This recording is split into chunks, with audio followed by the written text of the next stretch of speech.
Hi beautiful viewers, very good morning. ಯಾರೆಲ್ಲ YK family ವೀಡಿಯೋಸ್ನ ನೋಡ್ತಾ ಇದ್ದೀರಾ, ದಯವಿಟ್ಟು ಸಬ್ಸ್ಕ್ರೈಬ್ ಮಾಡಿಕೊಂಡು ವೀಡಿಯೋಸ್ನ ನೋಡಿ ಅಂತ ಹೇಳ್ತಾ ಇವತ್ತಿನ ದಿನನ ನಾನು ಸ್ಟಾರ್ಟ್ ಮಾಡ್ತಾ ಇದ್ದೀನಿ. ಬೆಳಿಗ್ಗೆ ಎದ್ದು ಬಾಗಿಲಿಗೆ ರಂಗೋಲಿ ಹಾಕಿ ಮನೇಲಿರೋ ಕೆಲಸ ಮುಗಿಸಿ ದೇವರಿಗೆ ದೀಪ ಹಚ್ಚಿ ನಂತರ ನಾನಿಲ್ಲಿ ತಿಂಡಿ ಮಾಡೋಣ ಅಂತ ಹೇಳಿ ಬಂದಿದ್ದೀನಿ.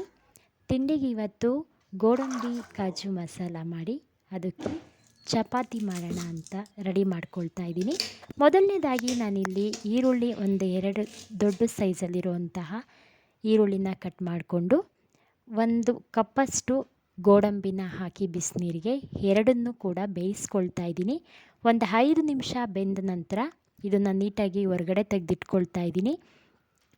ನೋಡಿ, ಈ ರೀತಿಯಾಗಿ ಬೆಂದಿದ್ರೆ ಸಾಕಾಗುತ್ತೆ. ಇದನ್ನು ಒಂದು ಮಿಕ್ಸಿ ಜಾರ್ಗೆ ಹಾಕ್ಕೊಂಡು ಅದಕ್ಕೆ 2 ಬೇಡಿಗೆ ಮೆಣಸಿನ್ಕಾಯಿ, 1 ಸ್ಪೂನಷ್ಟು ಕಾಯಿ ತುರಿ ಹಾಕ್ಕೊಂಡು ನುಣ್ಣಗೆ ರುಬ್ಕೊಂಡು ಬರೋಣ. ನೋಡಿ, ಈ ಥರ ಒಂದು ಫೈನ್ ಪೇಸ್ಟ್ ಆದರೆ ಚೆನ್ನಾಗಿರುತ್ತೆ. ಅದಕ್ಕೆ ಒಂದು ಪ್ಯಾನ್ಗೆ ಒಂದು 3ರಿಂದ 4 ಸ್ಪೂನಷ್ಟು ತುಪ್ಪವನ್ನು ಹಾಕ್ಕೊಂಡು ನಾನು ಇಲ್ಲಿ ಗೋಡಂಬಿನ ಹುರ್ಕೊಳ್ತಾ ಇದ್ದೀನಿ.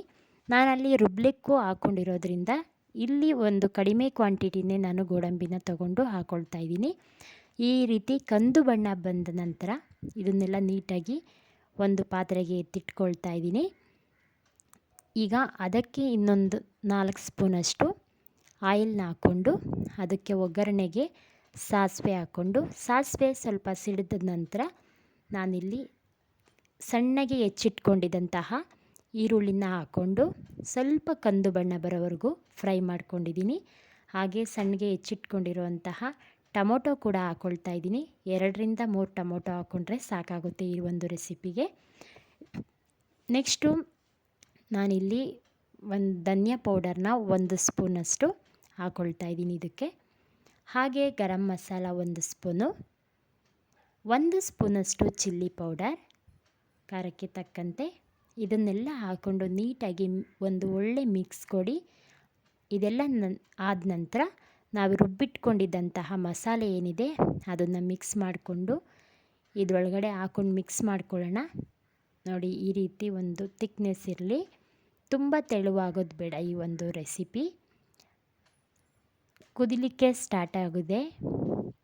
ಈಗ ನೀಟಾಗಿ ಸಣ್ಣಗೆ ಹೆಚ್ಕೊಂಡಿರುವಂತಹ ಕರಿಬೇವು, ಕೊತ್ತಂಬರಿ, ಹಾಗೆ ಆಗಲೇ ಕರೆದಿಟ್ಕೊಂಡಿದ್ದಂತಹ ಗೋಡಂಬಿನ ಹಾಕಿ ರುಚಿಗೆ ತಕ್ಕಷ್ಟು ಉಪ್ಪನ್ನು ಹಾಕಿದ್ರೆ ಈ ಒಂದು ರೆಸಿಪಿ ರೆಡಿಯಾಗುತ್ತೆ. ಆಪ್ಷನಲ್, ನಿಮಗೆ ಬೇಕಂದರೆ ಒಂದು 2 ಸ್ಪೂನು ಮೊಸರನ್ನ ಹಾಕ್ಕೊಳ್ಳಿ, ಗಟ್ಟಿ ಮೊಸರು. ಈಗ ನೆಕ್ಸ್ಟು ನಾನಿಲ್ಲಿ ಪಾಲಕ್ ಸೊಪ್ಪಿಂದ ಒಂದು ಪೂರಿ ಮಾಡ್ಕೊಳ್ಳೋಣ ಅಂಥೇಳಿ ರೆಡಿ ಮಾಡ್ಕೊಳ್ತಾ ಇದ್ದೀನಿ. ಮೊದಲನೇಗೆ ನಾನು ಪೂರಿನ ಮಾಡ್ಕೊಳ್ಳೋದಕ್ಕೆ ಪಾಲಕ್ ಸೊಪ್ಪನ್ನ ತೊಳೆದಿಟ್ಕೊಂಡು ನಂತರ ಬೇಯಿಸ್ಕೊಂಡು ಇಲ್ಲಿ ಎತ್ತಿಟ್ಕೊಳ್ತಾ ಇದ್ದೀನಿ. ಅದನ್ನು ಸ್ವಲ್ಪ ಆರಲಿಕ್ಕೆ ಬಿಟ್ಟು ಆರಿದ ನಂತರ ಮಿಕ್ಸಿ ಜಾರ್ಗೆ ಹಾಕ್ಕೊಂಡು ರುಬ್ಕೊಳ್ತಾ ಇದ್ದೀನಿ. ನೋಡಿ, ಈ ರೀತಿ ರುಬ್ಕೊಂಡಿದ್ದೀನಿ. ಅದಕ್ಕೇ ಗೋಧಿ ಹಿಟ್ಟು ಹಾಕ್ಕೊಂಡು ಅದಕ್ಕೆ ಬೇಕಾದಷ್ಟು ಉಪ್ಪು ಮತ್ತು ಒಂದು ಅರ್ಧ ಸ್ಪೂನಷ್ಟು ಎಣ್ಣೆ ಮತ್ತು ಹಾಲು ಹಾಕ್ಕೊಂಡು ನಾನಿಲ್ಲಿ ನೀರು ಹಾಕ್ಕೊಂಡು ಮಿಕ್ಸಿ ಜಾರಿಂದನೇ ರುಬ್ಕೊಂಡಿದ್ದೀನಿ. ನನ್ನ ಮಗಳು ಪೂರಿ ಬೇಕು ಅಂತ ಕೇಳ್ತಾ ಇದ್ಲು, ಅದಕ್ಕೋಸ್ಕರ ನಾನಿಲ್ಲಿ ಚಪಾತಿ ಜೊತೆಗೆ ಸ್ವಲ್ಪ ಅವಳ ಬಾಕ್ಸ್ಗೆ ಲಂಚ್ ಬೇಕಲ್ವ ಅಂದ್ಬಿಟ್ಟು ಪೂರಿ ಕೂಡ ಮಾಡ್ತಾಯಿದ್ದೀನಿ. ಕಾಜು ಮಸಾಲಕ್ಕೆ ಪೂರಿ ಕೂಡ ಒಳ್ಳೆ ಕಾಂಬಿನೇಷನ್ನೇ, ಚಪಾತಿ ತುಂಬ ಚೆನ್ನಾಗಿರುತ್ತೆ. ಎರಡೂ ಕೂಡ ಟ್ರೈ ಮಾಡಿ ನೋಡಿದೆ, ನನಗೆ ಎರಡೂ ಇಷ್ಟ ಆಯಿತು. ನೀವು ಕೂಡ ಒಂದು ಸಲ ಟ್ರೈ ಮಾಡಿ ನೋಡಿ. ಪಾಲಕ್ ಪೂರಿ ತುಂಬ ಚೆನ್ನಾಗಿ ಬಂದಿತ್ತು, ಟೇಸ್ಟು ಕೂಡ ಚೆನ್ನಾಗಿರುತ್ತೆ. ಮಕ್ಕಳು ಪಾಲಕ್ ಸೊಪ್ಪನ್ನ ಹಾಗೆ ಹಾಕಿದ್ರೆ ತಿನ್ನಲಿಕ್ಕೆ ಹಿಂದೆ ಮುಂದೆ ನೋಡ್ತಾರೆ, ಬೇಡ ಅಂತ ಎಷ್ಟೋ ಮಕ್ಕಳು ಹೇಳ್ತಾರೆ. ಅಂಥ ಮಕ್ಕಳಿಗೆ ಈ ರೀತಿಯಾಗಿ ನಾವು ಚಪಾತಿ ಅಥವಾ ಪೂರಿ ಜೊತೆ ಹಾಕಿದ್ರೆ, ನೆಕ್ಸ್ಟು ಪಲಾವ್ ಮಾಡಿದ್ರೆ ಈ ರೀತಿಯಾಗಿ ನಾವು ಪಾಲಕ್ ಸೊಪ್ಪನ್ನ ಬಳಸ್ಕೋಬೋದು. ಹಾಗೆ ಇಲ್ಲಿ ನಮ್ಮ ಮನೆಯವ್ರಿಗೆ ಕೂಡ ನಾನಿಲ್ಲಿ ಚಪಾತಿ ಮಾಡಿದೆ. ಕಾಜು ಮಸಾಲ ಜೊತೆ ಆಗಿ ಎಲ್ಲ ತಿಂಡಿ ಎಲ್ಲ ತಿಂದಾದಮೇಲೆ ಸ್ವಲ್ಪ ಹೊಲ್ದ ಹತ್ರ ಹೋಗಿ ಬರೋಣ ಅಂತ ಹೋಗ್ತಾಯಿದ್ದೀವಿ. ತಿಂಡಿ ಎಲ್ಲ ಮುಗಿದ ನಂತರ ಸ್ವಲ್ಪ ನಾವು ರೆಸ್ಟ್ ಮಾಡಿ ನಂತರ ಹೊಲ್ದ ಹತ್ರ ಹೋಗಿ ಬರ್ತಾಯಿದ್ದೀವಿ. ಇಲ್ಲಿ ನೋಡಿ, ಪಾರಿವಾಳಗಳು ಎಷ್ಟೊಂದಿತ್ತು. ನಾವು ದಾರಿಲಿ ಹೋಗ್ಬೇಕಾದ್ರೆ ನಮ್ಮನ್ನು ನೋಡಿ ಹಾರೋಗ್ತಾ ಇದೆ. ನನಗಂತೂ ನೋಡಿ ಖುಷಿ ಆಯಿತು. ಹಾಗೆ ಇವಾಗ ಹುಣಸೆ ಹಣ್ಣಿಂದ ಸೀಸನ್ ಅಲ್ವಾ, ನಾನು ಹುಣಸೆ ಹಣ್ಣು ಸ್ವಲ್ಪ ಕಿತ್ಕೊಳ್ಳೋಣ ಅಂಥೇಳಿ ಇದಕ್ಕೆ ಸ್ವಲ್ಪ ಉಪ್ಪು ಹುಳಿ ಖಾರ ಹಾಕಿ ಒಳಗಡೆ ಇರುವಂತಹ ಬೀಜನ ತೆಗೆದು ಒಂದು ಕಲ್ಲ ಮೇಲೆ ಜಜ್ಜಿ ತಿಂತಾಯಿದ್ರೆ ಅದ್ರ ಮಜಾನೇ ಬೇರೆ. ಹಾಗೆ ಸ್ವಲ್ಪ ಮನೆಗೆ ಕರಿಬೇವು ತೊಗೊಂಡೋಗೋಣ ಅಂಥೇಳಿ ಕರಿಬೇವಿನ ಸೊಪ್ಪು ಕಿತ್ಕೊಳ್ತಾ ಇದ್ದೀನಿ. ನೋಡಿ ಎಷ್ಟು ಚೆನ್ನಾಗಿ ಬೆಳೆದಿದೆ ಕರಿಬೇವಿನ ಸೊಪ್ಪು. ಹಾಗೆಯೇ ನಮ್ಮ ಅಡಿಕೆ ತೋಟಕ್ಕೆ ಸ್ವಲ್ಪ ನೀರು ಬಿಟ್ಬಿಟ್ಟು ಹೋಗೋಣ ಅಂತ ಬಂದಿದ್ವಿ. ಅಲ್ಲೇ ಅಡಿಕೆ ತೋಟದ ಪಕ್ಕ ಒಂದು ಬದುಗಳಲ್ಲಿ ಈ ರೀತಿಯಾದಂಥ ಗಿಡ, ಇದು ಗೊಬ್ಬರದ ಗಿಡ ಅಂತ ಕರೀತಾರೆ ನಮ್ಮ ಕಡೆ ಎಲ್ಲ. ನಿಮ್ಮ ಕಡೆ ಈ ಒಂದು ಹೂವಿನ ಗಿಡಕ್ಕೆ ಏನು ಕರೀತಾರೆ ಗೊತ್ತಿಲ್ಲ. ಹಾಗೆ ಮಾವಿನಕಾಯಿ ಕೂಡ ಕಿತ್ಕೊಂಡು ಮನೆಗೆ ನಾನು ಇವಾಗ ಡೈಲಿ ಹೊಲ್ದ ಹತ್ರ ಬಂದೇ ಬರ್ತಿರ್ತೀವಿ ಅಂತ ಹೇಳ್ಬಿಟ್ಟು ವೇಸ್ಟ್ ಮಾಡೋದು ಬೇಡ ಅಂತೇಳಿ ಒಂದೆರಡು ತೊಗೊಂಡೆ ಅಷ್ಟೇ.